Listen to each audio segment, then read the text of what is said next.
Hello friends, welcome in my channel. और आज हम प्रागैतिहासिक चित्रकला का जो है वो वस्तुनिष्ठ प्रश्न यानी कि ऑब्जेक्टिव क्वेश्चन स्टार्ट करेंगे।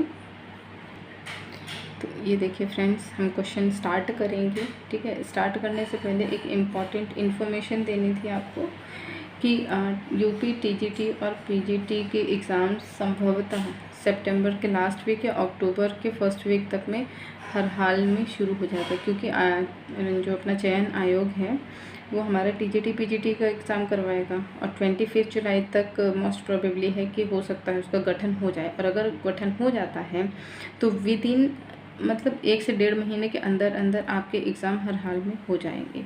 और सबसे फर्स्ट प्रायोरिटी जो है उनकी जो है वो टीजीटी पीजीटी को कराना होगा। क्यों? क्योंकि इसके एग्ज़ाम फॉर्म्स ऑलरेडी फिल किए गए हैं, इसमें सिर्फ एग्ज़ाम ही कराना है।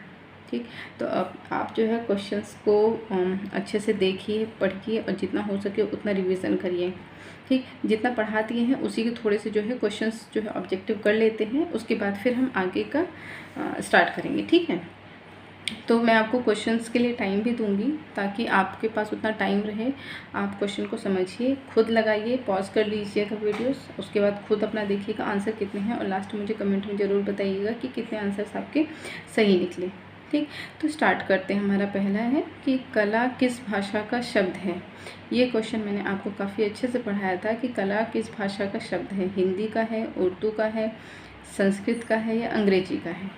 ठीक, क्वेश्चन पढ़ लिया, आप कमेंट में आंसर दीजिए, तब तक मैं आपको आंसर यहाँ पे दे देती हूँ। देखिए, कला जो है वो हिंदी का तो है नहीं, अंग्रेजी भी शब्द का नहीं है। अब कन्फ्यूज़न किस में होगा, उर्दू या फिर संस्कृत का। ठीक है, तो हमने स्टार्टिंग में ही पढ़ा था कि उर्दू का नहीं है, ये किस भाषा का है, संस्कृत का, यानी कि हमारा कौन सा आंसर सही होगा, सी। ठीक, अब आते हैं हमारे नेक्स्ट क्वेश्चन के ऊपर, जो कि है भारतीय चित्रकला है। ठीक है, तो अब भारतीय चित्रकला क्या है। ठीक, छाया प्रकाश है, रेखा प्रधान है, भावहीन है या फिर गतिमय भाव है। ठीक ठीक, तो देखिए भारतीय चित्रकला है।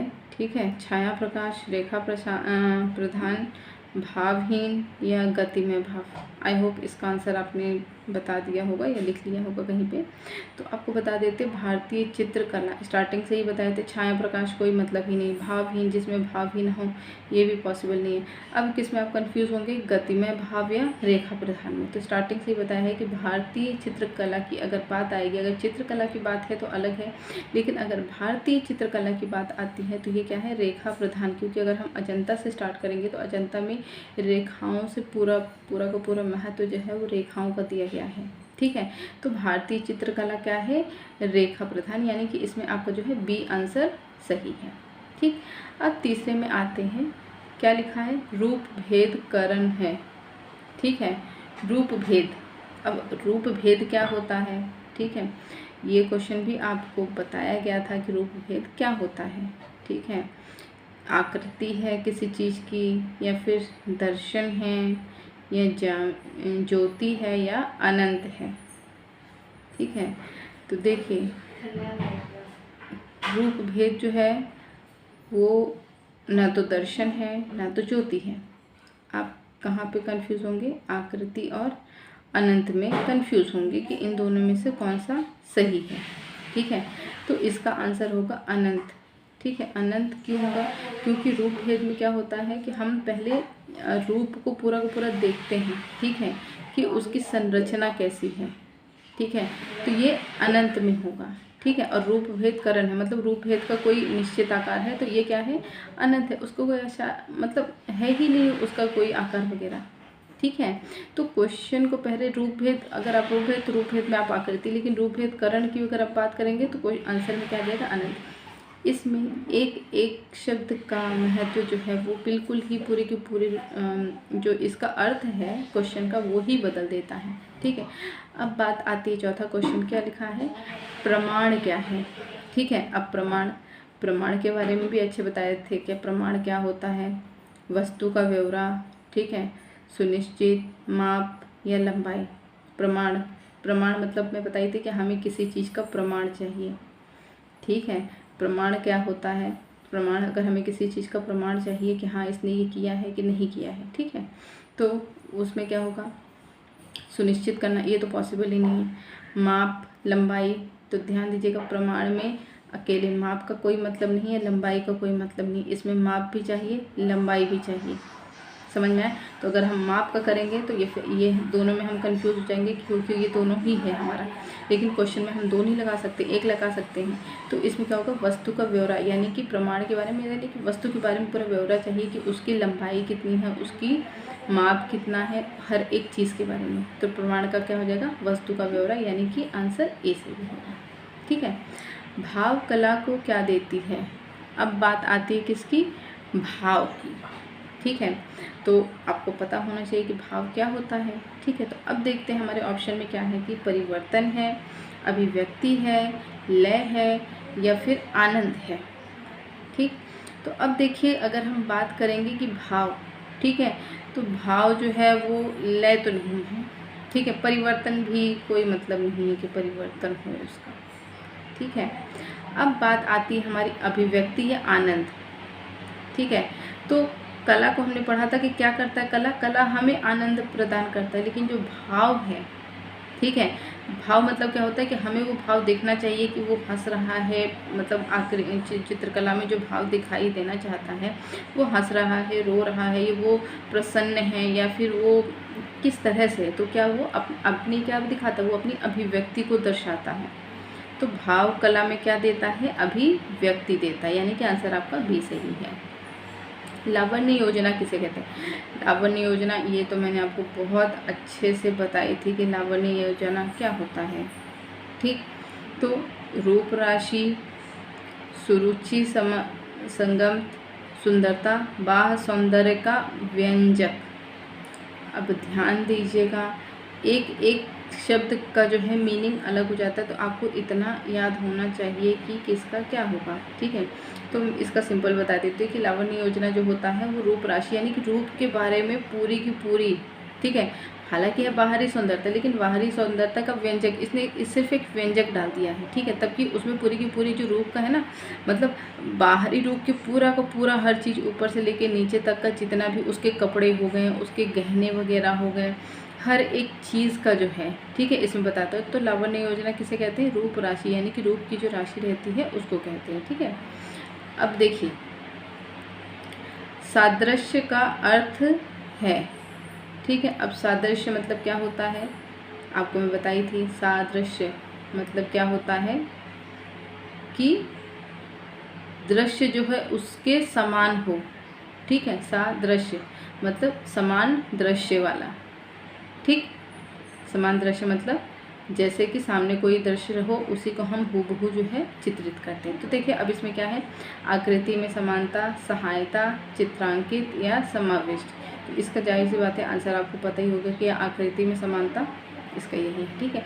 अब वर्णिका भंग, वर्णिका भंग की अगर हम बात करेंगे, ठीक है, तो वर्णिका भंग क्या हो जाता है, ठीक है, संयोजन हो जाता है, साधना हो जाता है, ठीक है, नाना वर्णों की सम्मिलित भंगिमा हो जाता है या षडंग हो जाता है। तो वर्णिका भंग जाहिर सी बात है षडंग तो है नहीं, ठीक है, तो ये पहले ही हमारा कट गया। साधना ये भी नहीं है। वर्णिका भंग संयोजन, संयोजन की भी बात करेंगे तो संयोजन तो एक अलग से ही पूरा टॉपिक हो गया, ठीक है। तो हमारे क्या हो गया, नाना वर्णों की सम्मिलित भंगिमा, ठीक है। वर्णिका भंग, भंग है तो भंगिमा, ठीक। अब बात आती है 9वें क्वेश्चन की।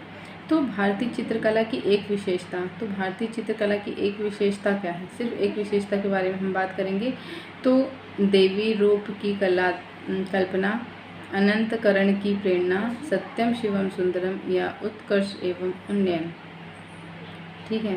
आंसर बहुत ही आसान है, ठीक है।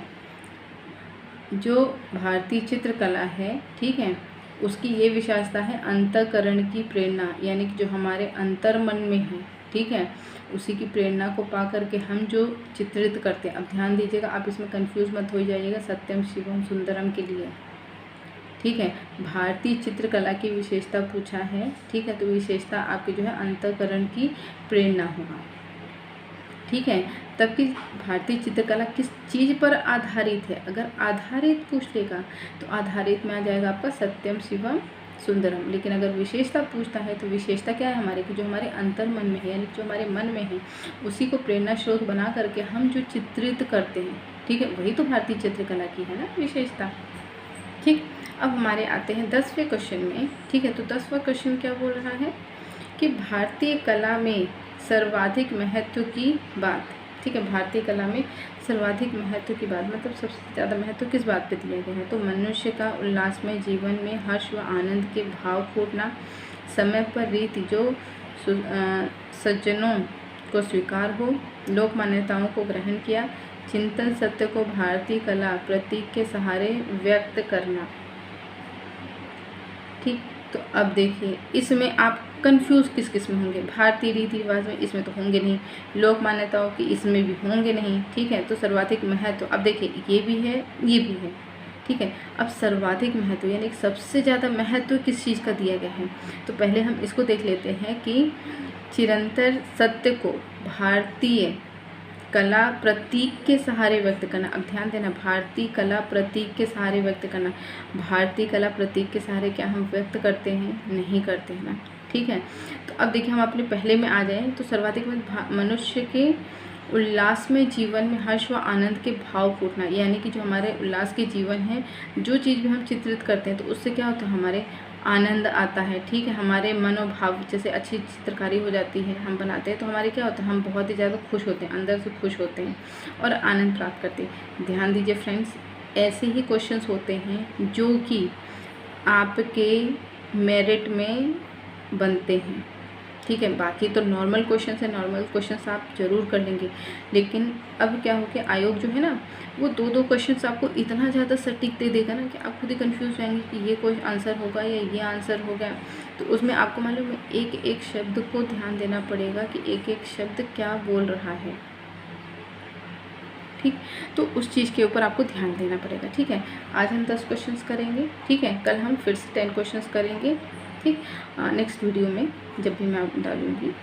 ठीक है, तो आप ऐसे क्वेश्चंस को ख़ास तौर पे ध्यान दीजिएगा कि क्वेश्चंस में क्या पूछ रहा है और हमें आंसर में क्या देना है।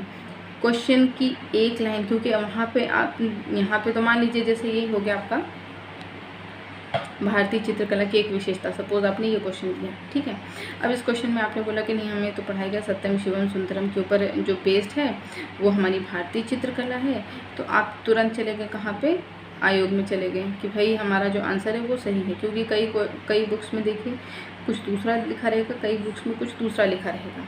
ठीक है, तो उस चीज़ के ऊपर आपको ध्यान देना है कि क्वेश्चन में क्या पूछा, फिर वहाँ जाकर के आपको ये पूछेगा क्या लिखा हुआ है क्या कि ये विशेषता। ठीक है, यहाँ पर लिखा गया है एक विशेषता, एक विशेषता मतलब इन सब में जो सबसे सटीक आंसर हो, ये भी है ये भी है। ठीक है, लेकिन इन दोनों में से सबसे सटीक आंसर जो है आपको वो लगाना है। आयोग वो बोलेगा आपको, ये आयोग नहीं बोलेगा कि नहीं आपने सिर्फ ये पढ़ा है तो आप इसी को लगाइए। आयोग बोलेगा कि इसमें से जो बेस्ट आंसर है आपको वो लगाना है।